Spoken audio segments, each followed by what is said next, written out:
MH370, the plane that vanished without a trace. On March 8, 2014, Malaysia Airlines Flight MH370 departed from Kuala Lumpur International Airport, bound for Beijing. It was supposed to be a calm overnight flight. No storms. No technical warnings. No signs of danger. On board were 239 people, passengers from 14 different countries, families, children, students, and a professional flight crew with thousands of hours of experience. No one knew this flight would become the greatest mystery in modern aviation history. A normal takeoff. MH370 took off at 12:41 a.m. local time. Everything was routine. The aircraft was a Boeing 777, one of the safest and most reliable planes ever built. It had no history of major failures. The captain, Zahari Ahmad Shah, had over 18,000 flight hours. Nothing suggested this flight would end any differently than thousands before it. The last words. At 1:19 a.m., air traffic control instructed the plane to switch communication to the next control zone. The co-pilot responded calmly. "Good night, Malaysian 370. These would be the last confirmed words ever heard from the aircraft. Less than a minute later, something happened that should never happen on a normal flight. The plane's transponder was switched off. Why the transponder matters? The transponder is what allows air traffic controllers to see an aircraft's identity, altitude, and speed. It doesn't fail easily. It doesn't shut down automatically. In most cases, it must be manually disabled from inside the cockpit. This wasn't a sudden explosion.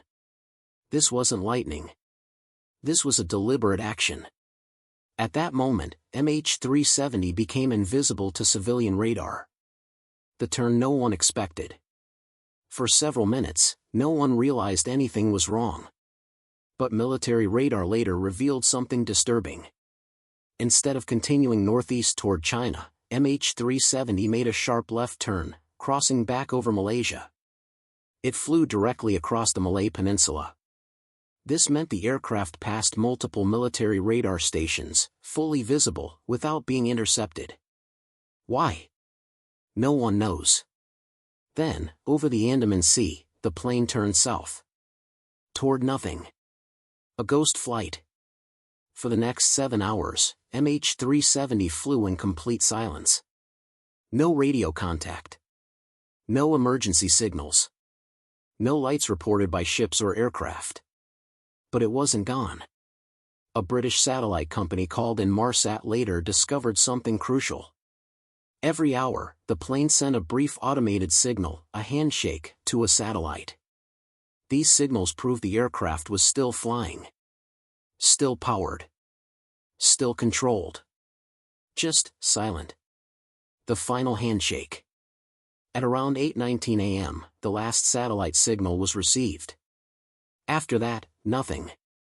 Investigators believe the aircraft ran out of fuel and crashed into the southern Indian Ocean, one of the most remote places on Earth. No witnesses. No radar coverage. No survivors. The largest search ever. What followed was the most expensive search in aviation history. More than 26 countries participated. Planes scanned the ocean from the air. Ships dragged sonar across the seabed. Underwater drones searched depths of over 4,000 meters. Months passed. Then years. No wreckage was found. Not the fuselage. Not the engines. Not the black boxes. It was as if the plane had vanished completely. Debris without answers.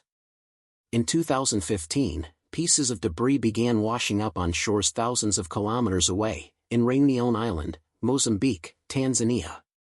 Scientists confirmed. Yes, these parts came from MH370. But the debris raised new questions. The pieces were small. Scattered. And none showed clear signs of fire or explosion. Enough to confirm a crash. But not enough to explain what caused it. The flight simulator discovery. One of the most controversial moments came during the investigation of the captain's home. On his personal flight simulator, investigators found deleted data. When recovered, it revealed a flight path that closely resembled MH370's final route, turning south into the Indian Ocean. No destination airport. No return. Just empty ocean. This discovery shocked investigators. It didn't prove intent. But it couldn't be ignored. The psychological question. Friends described the captain as calm, professional, and passionate about aviation.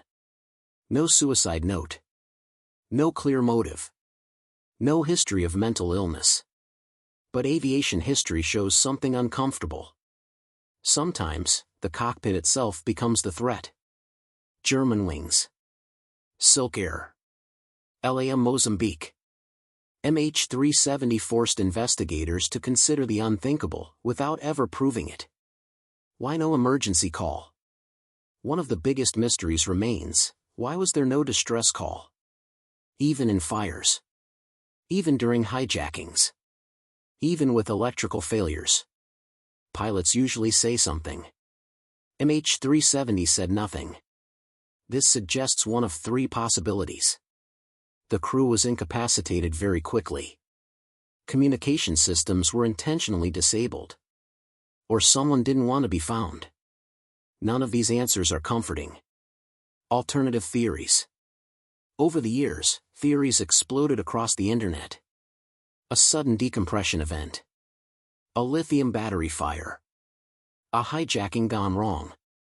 Military involvement. Even cyber interference. Some are unrealistic. Some are possible. But none explain every detail.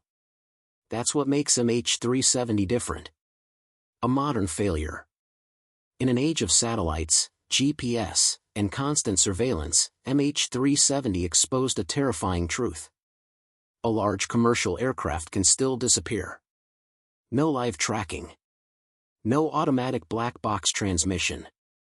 No immediate location. Because of MH370, aviation rules changed. But the passengers never came back. Families without closure. For the families, the pain is different. No grave. No final moment. No certainty. Just unanswered questions. Some still believe the plane will be found. Others believe the truth may already be lost forever. The final silence. Somewhere on the ocean floor lies a story no one has fully heard. A story locked inside black boxes that may never be recovered. Until that day, MH370 remains more than an accident. It is a warning. A mystery. And one of the darkest chapters in aviation history.